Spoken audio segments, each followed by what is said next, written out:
MicroMax is a software engineering services business, which also has its own proprietary product.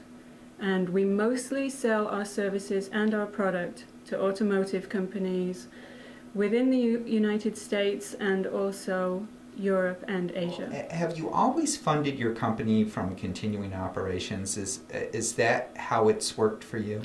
Yes, we have never taken any outside funding. In fact, I think the only funding we've taken is from our home equity loan that we got to get started. But that's really been,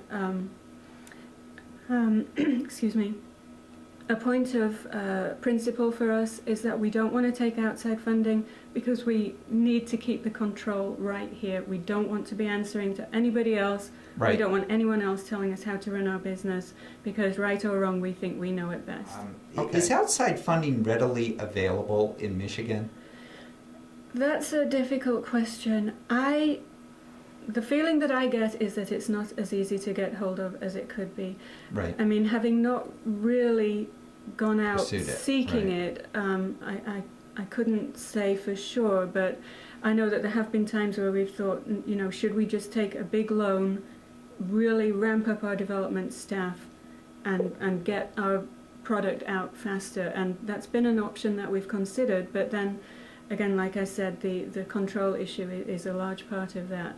I have talked to our bank as far as getting funding should we need it, and they've implied that they would be very willing to work with us. But that's because we have an established relationship with them, and they've known us for several years.